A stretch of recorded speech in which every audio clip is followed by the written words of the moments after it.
Hi, boys and girls. This is Mr. Lyles, and we will begin our World War One unit today. World War One, originally known as the Great War, created our modern world. It closed the curtain on the old world of the European aristocracies and monarchies while catapulting the United States to the forefront of international politics. The war created new nations and set the stage for conflicts that would rage into the next century. European nations had not been involved in a major war in the region since the 1870s. Rising political tensions during the early 1900s threatened this peace, however, and nations began to build up their military forces. Even a small incident might trigger a major war. In the summer of 1914, a complex set of circumstances led European nations into the most destructive war the world had ever experienced. Issues of growing militarism, alliances, imperialism, and nationalism were powder kegs waiting to explode. The explosion was triggered by a high profile assassination, and the 4 year long conflict would dramatically alter the global status quo.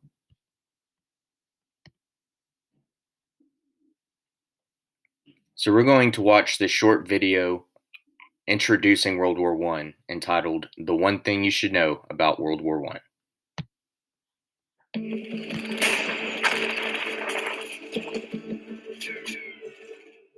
One thing that you should know about World War I, it brought us into the modern era. And today, we live in the world that World War I shaped.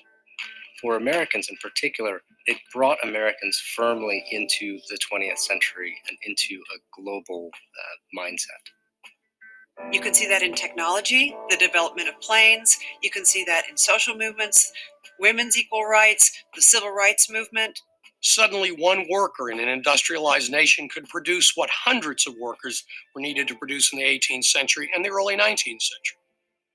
This gave an advantage to nations in building ships, in exploiting technology, in changing the way that things were done, both intellectually and physically.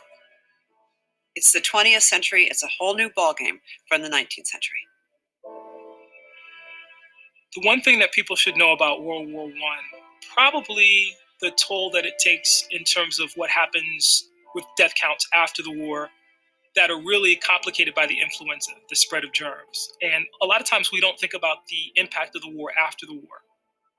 It's uncertain of where the first case of the flu took place, although recent studies seem to indicate that an Army training camp in Kansas is where, and then all of a sudden it spread like wildfire across the United States and impacted major cities. Everyone knew someone who was impacted by the flu. Problem was, there weren't enough doctors to handle this. So how do you care for those that have died, but also those that are incapacitated? And what is the trajectory of disease in the aftermath of war? And those are things that typically we don't associate with World War I, but are really actually very important.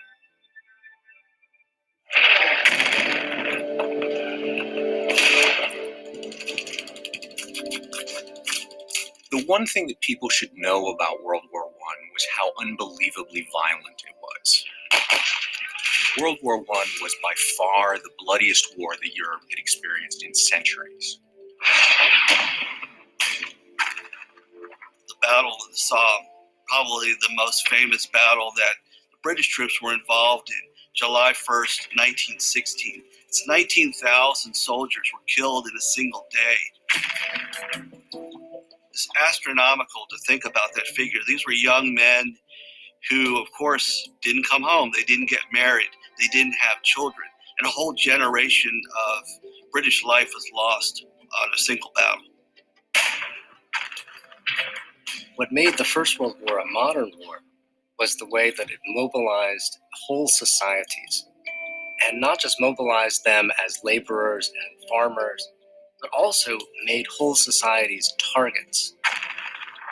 This is the first time that you see sort of mass targeting of civilian populations as well as soldiers. And I think that's what makes the First World War distinctive and distinctively modern.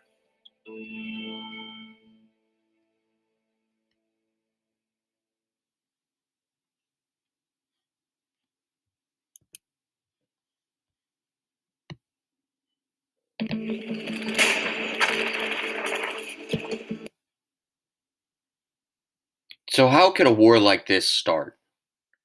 There are complex long term, and there was one short term cause of the war.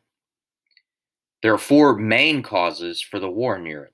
You can remember them from the acronym MAIN, which stands for militarism, alliances, imperialism, and nationalism. The 1800s saw a rise in militarism, or the aggressive strengthening of armed forces. The nations of Europe believed that to be truly great, they needed to have a powerful military. By 1914, all the great powers except Britain had large standing armies. In addition, military experts stressed the importance of being able to quickly mobilize or organize and move troops in case of a war. Generals in each country developed highly detailed plans for such a mobilization. With each country's rise in military power, others would raise theirs. The result was an arms race that further increased suspensions and made war more likely. So, in the background here is Germany's leader, Kaiser Wilhelm II, and you can see he's inspecting his troops, the German troops. Right here is a table that's showing the increase in defense expenditures or spending of various countries that were involved in the war. As you can see, we have France with 10%, Britain 13%, Russia with 39%, and Germany with our 73%. So the greatest competition was the naval rivalry between Britain and Germany. To protect its huge overseas empire, Britain had built the world's most respected navy. As Germany began acquiring overseas colonies, it began to build up its own navy. And suspicious of Germany's motives, Britain in turn increased naval spending. So that's an example of this militarism and how it created suspicions between rising great powers of Europe. Speaking of Germany,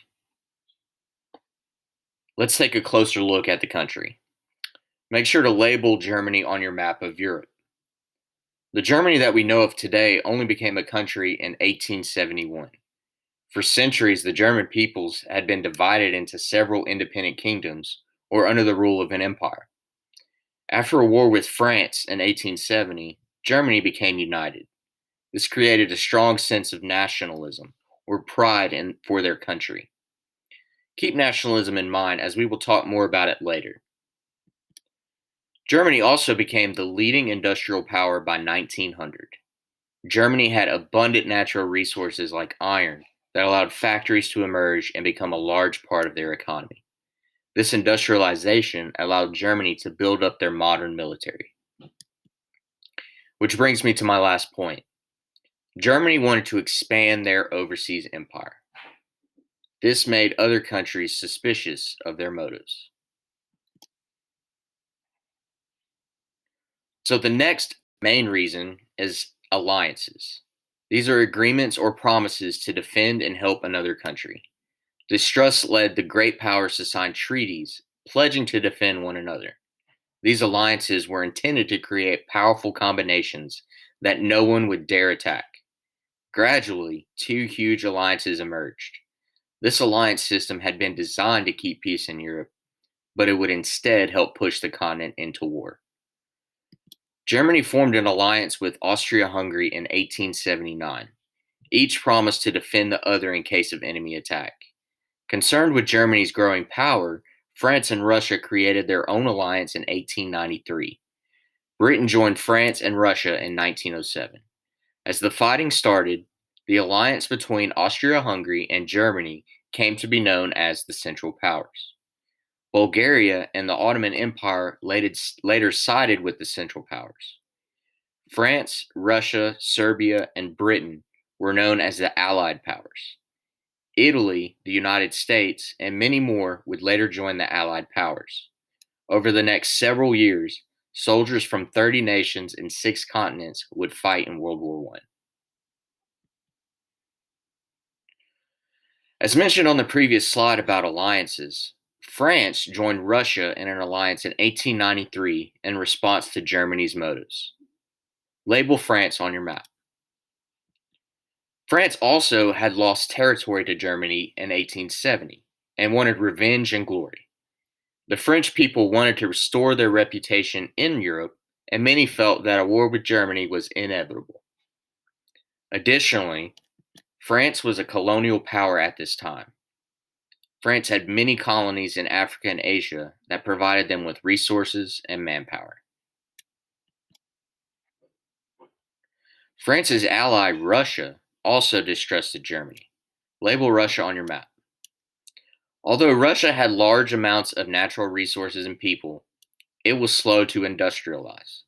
Their economy relied on agriculture, and its vast territory made it difficult for large cities to emerge. However, Russia did have the largest army at this time. This created tension in Germany and Austria-Hungary. Also, Russia was friendly to smaller countries like Serbia. Russia believed that they were the big brother and protector of the Slavic people, which was an ethnic group of people that had a large population in countries like Serbia and Russia. Keep this in mind as we move forward. This is a visual representation of the size of armies at the start of World War I. Notice how Russia and Germany have the most troops. The size of these armies led to growing tensions in Europe and would lead to strategic military plans if war broke out. One country that is not on this map is the United States.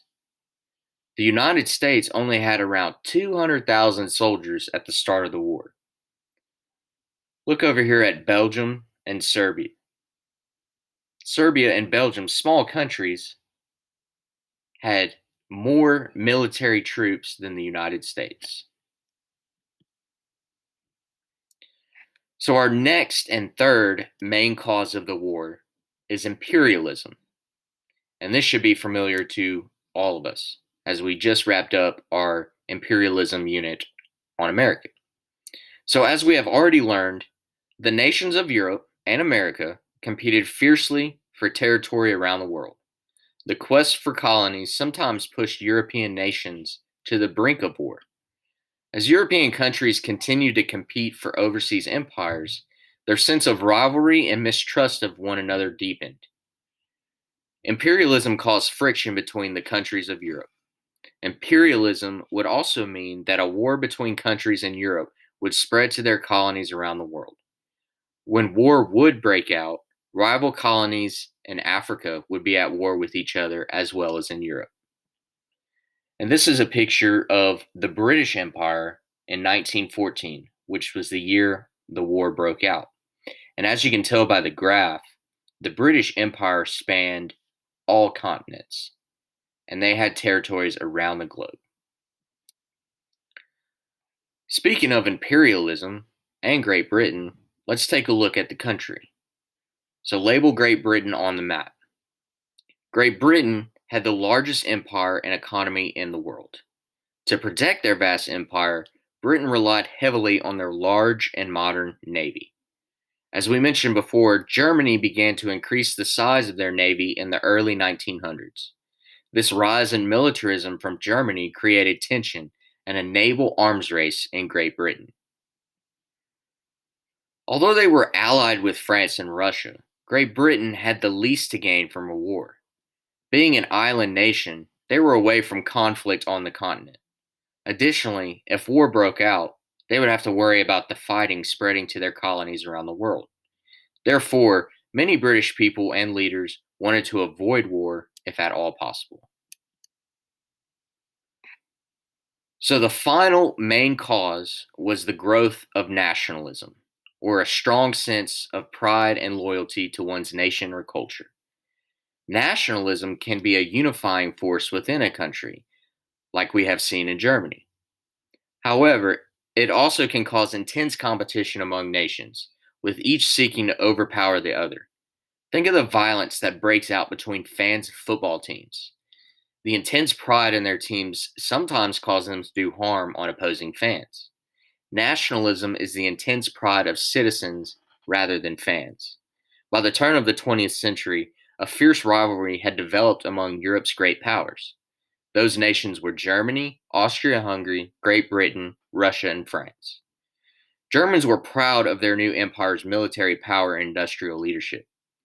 France longed to regain its position as Europe's leading power and recapture land lost to Germany in the 1870s. Ethnic groups such as the Slavs sought to break away from Austria-Hungary and the Ottoman Empire. This sense of pride to one's culture would lead to violence. So let's revisit our small country of Serbia. Make sure to label it on your map. Serbia had just recently gained its independence from the Ottoman Empire. Similar to Germany and their recent unification as a country, Serbia's independence created a strong sense of nationalism within the country. But the Serbs did not want to stop with their new nation. They identified themselves as part of the Slavic peoples, and leaders of the country were very outspoken about unifying all of the Slavic people into one large nation. This created tension in the region, especially in the Austro-Hungarian Empire. Our final nation to label on our map is Austria-Hungary.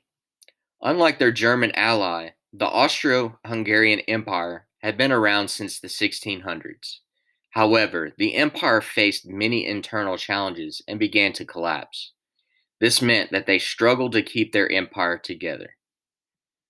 A big reason for this slow collapse of the empire was ethnic diversity. The empire consisted of many different ethnic groups, like the Slavs. Serbia's recent independence inspired other groups to want to break away from the old empires of the region. However, Austria-Hungary was able to expand their territory by annexing the region of Bosnia in 1908. This is a visual breakdown of the different ethnic groups of Austria-Hungary. These groups had their own customs and cultures, and many, especially the Slavic peoples, wanted to become independent. The growing sense of nationalism would be a unifying force for these people, which would simultaneously tear the Austro-Hungarian Empire apart. So as we can see, the red are Germanic peoples, the black is the Urgic peoples, blue is the Slavic peoples, and the green is what we call the Romance peoples. And this is just showing where Bosnia is on the map. And Austria-Hungary had annexed this region in 1908. And this is important to know, leading into our short-term cause, the assassination of Archduke Francis Ferdinand. So because of these four main reasons, by June of 1914, Europe was tense. On a visit to Austria-Hungary's new territory of Bosnia, Archduke Francis Ferdinand and his wife drove through the Bosnian capital of Sarajevo. Acting on a Black Hand plan, which was a terrorist organization, Gavrilo Princip shot them. The assassination or murder of Archduke Ferdinand sparked trouble, and the dominoes of the long-awaited war began to fall. Austria-Hungary blamed Serbia for the murders. Austria-Hungary declared war on Serbia on July 28, 1914, exactly 1 month after the assassination. Soon, alliances came into play. On that same day, July 28th, Russia, an ally of Serbia, ordered the mobilization of troops toward the Austrian border. France came to the aid of Russia, and on August 3rd, 1914, Germany attacked Belgium as a path to France. In response, an angry Britain declared war on Germany. World War I had begun. And we're going to watch this short video that gives a visual of the assassination and explains the consequences of that assassination into the outbreak of war. So, did a wrong turn start World War I? Let's find out. Sure, most would say World War I started with a gunshot. But there's a lot more to the story. This is Leopold Loika. He was born on September 17, 1886, in the old Bohemian village of Telch. Originally a horse wrangler, Leopold moved on to real horsepower when he became Archduke Franz Ferdinand's chauffeur in 1909.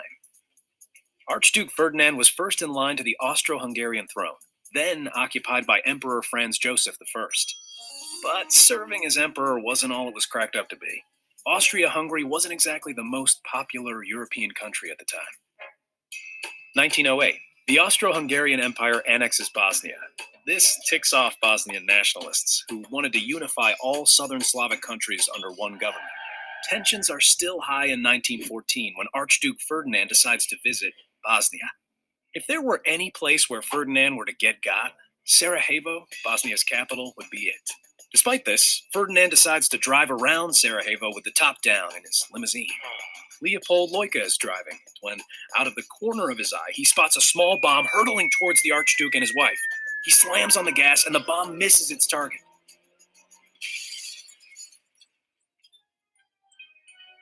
The bomb was thrown by Nedeljko Čebrinović, a member of the young Serbian nationalist movement. There are a few injuries, but Ferdinand and his wife are unharmed. After gathering their bearings, Leopold drives on to a scheduled meet and greet between the Archduke and local officials. The officials want to take the Archduke on a tour of the city, but Ferdinand instead decides he wants to visit the wounded victims from the bomb attack. He gets back into the car with his wife and has Leopold drive off to the hospital. In all fairness to Leopold, he didn't know the exact route. No map, no GPS. He made a mistake and turned onto the wrong street. Unfortunately for Leopold and the rest of Europe, this was the street where Gavrilo Princip, one of the co-conspirators of the earlier assassination attempt, happened to be having a drink.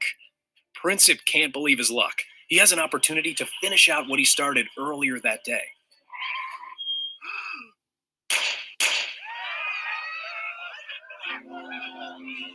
As the crowd tries to subdue Princip, the Archduke and his wife are left bleeding in the car. One bullet struck the Archduke in the neck, the other his wife in the stomach. Both die within the hour. In response to the assassination of the heir to its crown, Austria-Hungary seeks support from Germany. Germany agrees, and Austria-Hungary declares war on Serbia. Russia, Serbia's ally, mobilizes its forces, and as a result, Germany declares war on Russia. Russia's ally, France, then mobilizes its forces, which causes Germany to declare war on France. In turn, Great Britain declares war on Germany. Austria-Hungary then declares war on Russia, Serbia declares war on Germany, and France and Great Britain declare war on Austria-Hungary. The First World War has begun, and all because of a wrong turn.